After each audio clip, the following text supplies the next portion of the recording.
The Palace of Venaria is a former royal residence located in Venaria Real, near Turin, in Piedmont, northern Italy. It is one of the residences of the Royal House of Savoy, included in the UNESCO Heritage List in 1997. The palace was designed and built from 1675 by Amedeo di Castellamonte, commissioned by Duke Charles Emmanuel II, who needed a base for his hunting expeditions in the heathy hill country north of Turin. The name itself derives from Latin vernatio regia, meaning royal hunt. History. Charles Emmanuel was inspired by the example of the castle of Mirafiori, built by Duke Charles Emmanuel I for his wife Catherine Michelle of Spain. Keen to leave a memorial of himself and his wife, Marie Jean of Savoy no more, he bought the two small villages of Altisano Superior and Altisano Inferior from the Milanese origin Barago family, who had created here a large complex of plants. The place was rechristened Venaria for his future function as hunting base.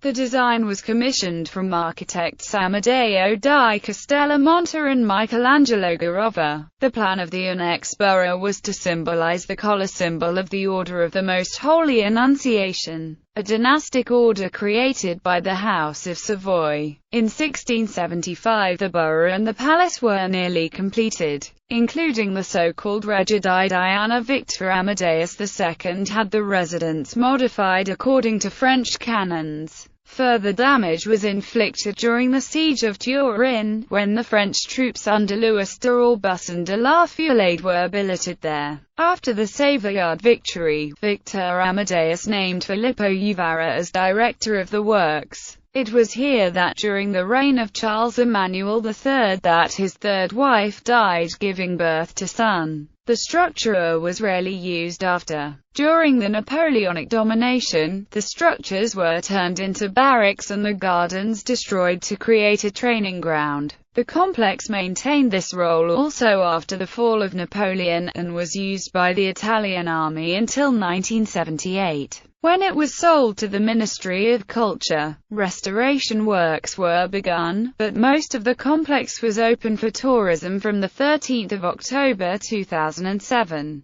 The Palace. The entrance of the palace leads into the Court d'Honneur, which once housed a fountain with a deer. The main facade, covered in the 17th century section with plaster and featuring cornucopias, shells and fruits, is connected on the right by a part with brickworks added in the 18th century. From the Michelangelo Garova period are the two towers covered with multicolor pentagonal tiles in ceramics, which are united by a large gallery, known from the 20th century as Galleria di Diana or Galleria Grande. The interiors originally housed a large collection of stuccos, statues, paintings from some of the court artists of the times, such as Vittorio Amadeo Signoroli, Pietro Domenico Olivero and Bernardino Quadra. Gardens. The original gardens of the residence are now totally disappeared, since French troops turned them into training grounds. Earlier drawings show an Italian garden with 3 terraces connected by elaborate stairways and architectural features such as a clock tower in the first court, the Fountain of Hercules, a theatre and parterres. Recent works have recreated a park in modern style, exhibiting modern works by Giuseppe Pennon, including a fake 12 meters high cedar housing the thermic discharges of the palace,